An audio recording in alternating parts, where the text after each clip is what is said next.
Thug tú Cead dó, nuair a chuir tú an sciorta sin ort. Tá is agat, cén sciorta a bhfuil mé caint faoi. Cuireann sé cuma aontaich ar do thum.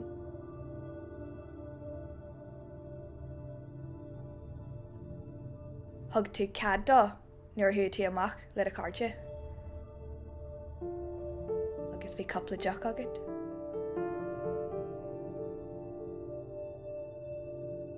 Thug tú Cead dó, nuair a le tú dá deach a ceannach duit. Cé gur ruas agat, gur rua bhád baraíocht alta agat hena féin. Thug tú Cead dó, nuair bhí tú ag seirí leis. Nuair a dúirt tú leis, gur tú single. Nuair a rug sé gram láha ort, agus si bheith gal amach an dorais.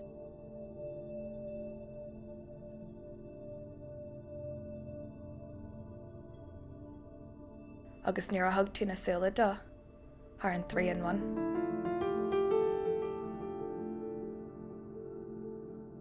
Thug tú Cead dó, nuair a thug tú póg dó. Póg, meisciúil, míchleachtar. Ar a héal tú a bheith chomh passionanta sin. An cinneal sin póg a dahraid an dóin.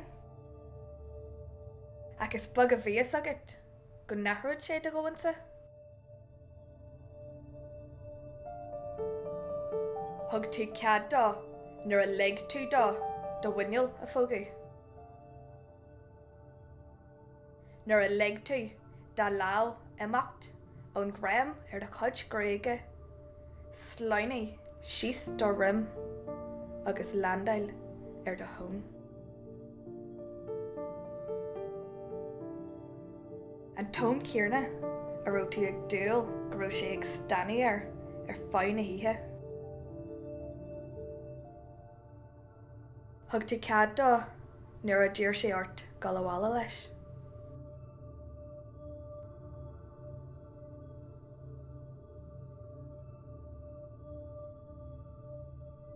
Thug tú Cead dó, nuair a dúirt tú leis, nach raibh tú ag géirí a bheith leis.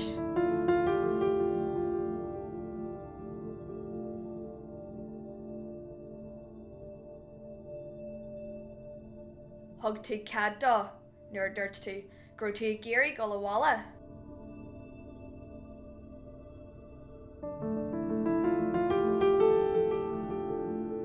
Thug tú Cead dó, nuair a dúirt tú, no!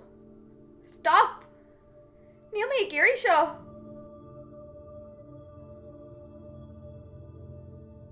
Ach, níor stop sé. Agus deirí tú rath thuirseach tríd ina éidean. Mar sin, lí tú an sin. Ag súil go níorad sé haon thuirseach roimh bhád. nó go ndeanad sé difar, is go gréithniúid sé faoi éirí.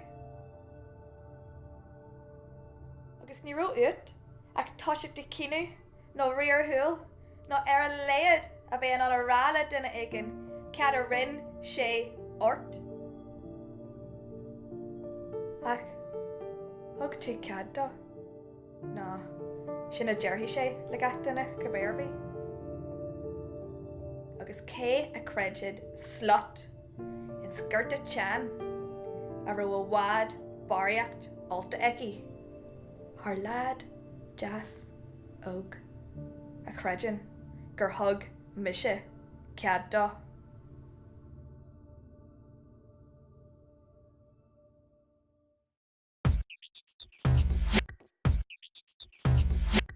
Jan, Rish, Le.